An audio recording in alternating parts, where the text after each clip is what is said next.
بسم اللہ الرحمن الرحیم رب زدنی علما۔ اب ہم آپ کو زمزم کے کنویں کے بارے میں بتاتے ہیں۔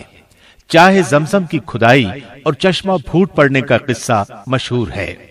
ابراہیم علیہ السلام اپنے فرزند اسماعیل علیہ السلام اور ان کی والدہ کو لے کر یہاں آئے۔ اسماعیل علیہ السلام ابھی شیرخوار تھے۔ ابراہیم علیہ السلام نے زمزم کی جگہ سے کچھ اوپر ایک درخت کے نیچے انہیں ٹھہرا دیا۔ اس وقت مکہ میں کھیتی تھی نہ پانی۔ انہوں نے ان کے پاس کھجوروں کی ایک تھیلی اور پانی کا ایک مشکیزہ رکھا اور واپس چل پڑے۔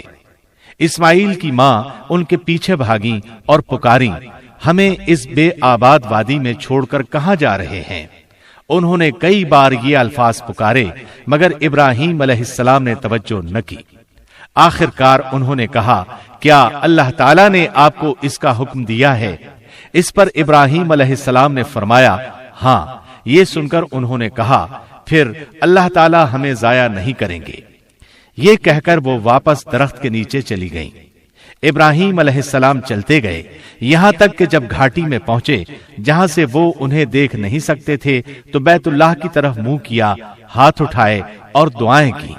ان دعاؤں کا ذکر سورہ ابراہیم آیت 37 میں ہے۔ ربنا انی اسکنت من ذریتی بواد غیر ذی زرع عند بیتک المحرم ربنا لیقیموا الصلاة فاجعل افئدة من الناس تهوی الیہم وارزقهم من الثمرات لعلهم یشکرون۔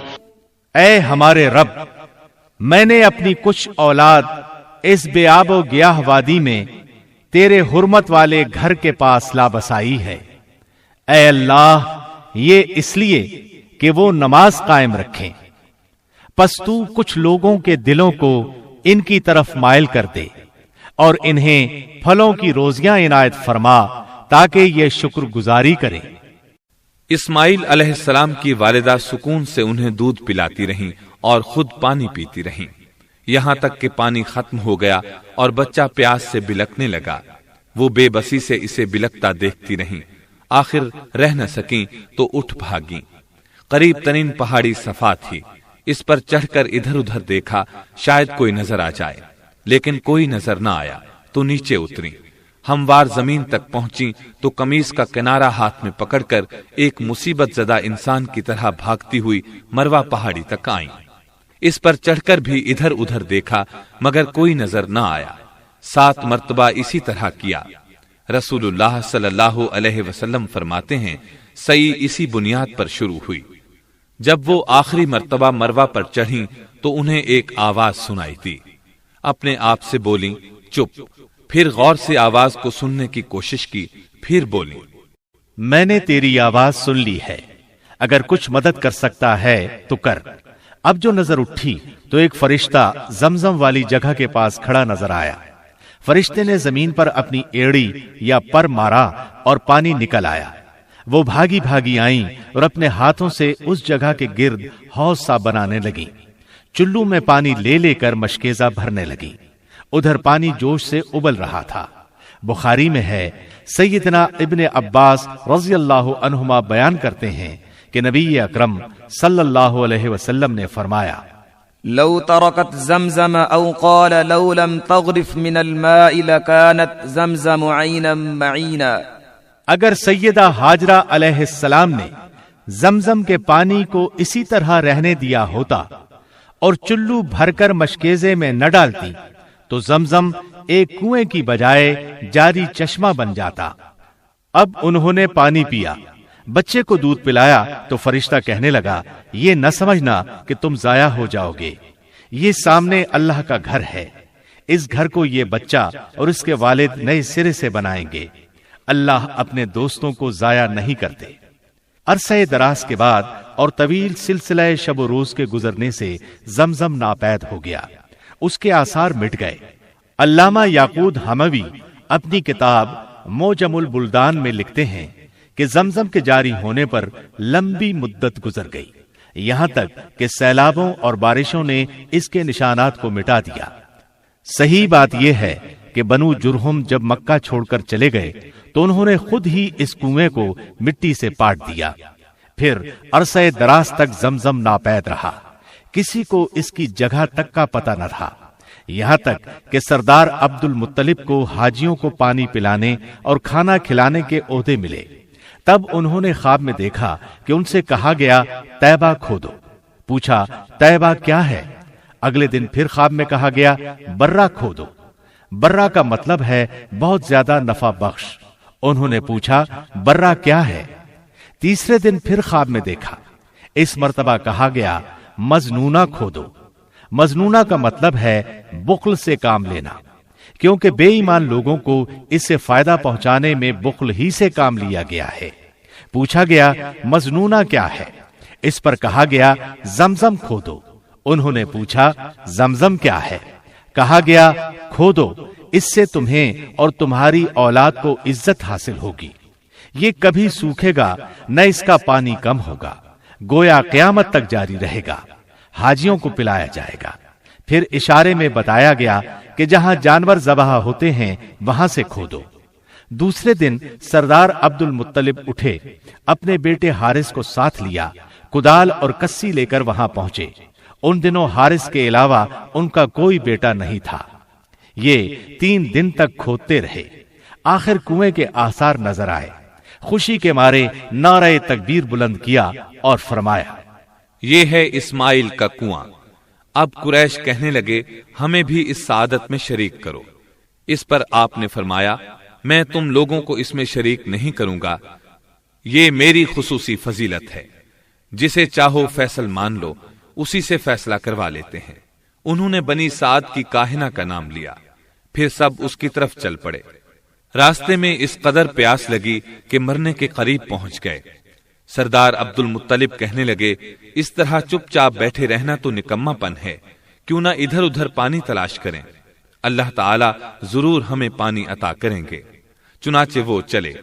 سردار عبد المطلب بھی اپنی اونٹنی پر سوار ہوئے. جب اونٹنی اٹھی تو اس کے پاؤں کے نیچے سے میٹھے پانی کا چشمہ پھوٹ پڑا. سردار عبد المطلب اور دوسرے لوگوں نے خوشی سے نعرہ بلند کیا اور سب نے سیر ہو کر پانی پیا. پھر وہ سردار عبد المطلب سے بولے اللہ تعالیٰ نے یہ چشمہ جاری کر کے آپ کے حق میں فیصلہ دے دیا ہے. اللہ کی قسم ہم آپ سے اس معاملے میں کبھی جھگڑا نہیں کریں گے.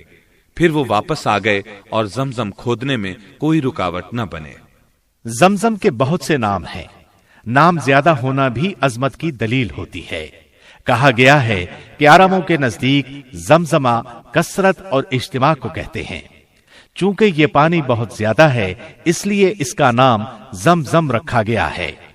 بعض محققین کا خیال ہے کہ چونکہ سیدہ ہاجرہ نے اس چشمے کے ارد گرد ایک منڈیر سی بنا دی تھی تاکہ پانی ادھر ادھر نہ پھیلے، اگر وہ ایسا نہ کرتی تو پانی زمین پر پھیل جاتا اور ہر چیز کو بھر دیتا، تو اس منڈیر کی وجہ سے اس کو زمزم کہا گیا ہے.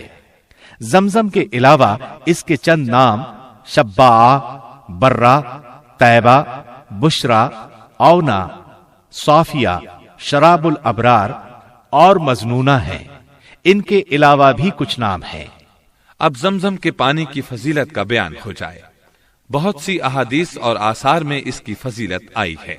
اس کی فضیلت اس سے بھی ثابت ہوتی ہے کہ جبریل علیہ السلام نے رسول اللہ صلی اللہ علیہ وسلم کے شق صدر کے موقع پر، یعنی جب آپ کا سینہ مبارک چاک کیا گیا اور دل مبارک نکالا گیا تو اس کو زمزم کے پانی سے دھویا تھا. اگر کوئی اور پانی اس سے افضل ہوتا تو آپ کے دل کو ضرور اس سے دھویا جاتا. صحیح بخاری میں ابو ذر غفاری رضی اللہ عنہ سے روایت ہے کہ رسول اللہ صلی اللہ علیہ وسلم نے فرمایا میں مکہ مکرمہ میں سویا ہوا تھا کہ میرے گھر کی چھت پھاڑ دی گئی اور جبریل علیہ السلام اترے. انہوں نے میرا سینہ کھولا، پھر اس کو زمزم کے پانی سے دھویا، پھر سونے کا ایک تھال لائے، وہ حکمت اور ایمان سے بھرا ہوا تھا. انہوں نے ان دونوں سے میرا سینہ بھر دیا، پھر سینہ اسی طرح بند کر دیا، پھر میرا ہاتھ پکڑ کر مجھے آسمانوں کی طرف لے چڑھے. اسی طرح صحیح مسلم میں ہے، سیدنا انس رضی اللہ عنہ فرماتے ہیں بچپن میں اللہ کے رسول دوسرے بچوں کے ساتھ کھیل رہے تھے کہ جبریل علیہ السلام آئے. آپ کو پکڑا اور زمین پر لٹا دیا، آپ کا دل نکالا، اس کو چیرا اور اس میں سے ایک ٹکڑا نکال کر پھینک دیا اور فرمایا یہ آپ میں شیطان کا حصہ تھا۔ پھر دل مبارک کو زمزم کے پانی سے دھویا اور اس کو بند کر کے اس کی جگہ پر رکھ دیا۔ بچے بھاگتے ہوئے آپ کی رضائی والدہ کے پاس گئے اور کہا محمد کو قتل کر دیا گیا۔ گھر والے بھاگے، آپ کو دیکھا تو آپ کا رنگ اڑا ہوا تھا۔ انس رضی اللہ عنہ فرماتے ہیں کہ میں آپ کے سینہ مبارک میں سلائی کے نشانات دیکھا کرتا تھا۔ زمزم کے پانی کی فضیلت کے بارے میں ابن عباس رضی اللہ عنہما سے روایت ہے کہ رسول اللہ صلی اللہ علیہ وسلم نے فرمایا روئے زمین پر سب سے افضل پانی زمزم ہے، یہ خوراک بھی ہے اور بیماری سے شفا بھی، اور روئے زمین پر بدترین پانی حضرموت کے ویران علاقے وادی برہوت کا پانی ہے، اس میں ٹڈی کی ٹانگ کے برابر کیڑے پائے جاتے ہیں، یہ پانی صبح کو تو جوش مارتا ہے مگر شام کو نمی تک نہیں ہوتی۔ مجاہد فرماتے ہیں میں نے ابن عباس رضی اللہ عنہما کو کبھی ایسا کرتے نہیں دیکھا کہ لوگوں کو کھانا تو کھلائیں مگر زمزم نہ پلائیں، نیز جب بھی ان کے پاس کوئی مہمان آتا وہ اسے زمزم کا تحفہ ضرور دیتے۔ زمزم کے پانی سے وضو کرنا مستحب ہے۔ ارواء الغلیل میں جابر رضی اللہ عنہ سے روایت ہے کہ نبی کریم صلی اللہ علیہ وسلم نے آب زمزم کا ایک ڈول منگوایا، اس سے پیا اور باقی پانی سے وضو کیا۔ مسند احمد کی روایت کے الفاظ یہ ہیں، نبی کریم صلی اللہ علیہ وسلم نے طواف کے 3 چکروں میں حجر اسود تک رمل کیا اور 2 رکعتیں پڑھیں، پھر حجر اسود کی طرف لوٹ آئے، پھر زمزم کی طرف گئے اور اس سے پانی پیا، سر پر بھی ڈالا۔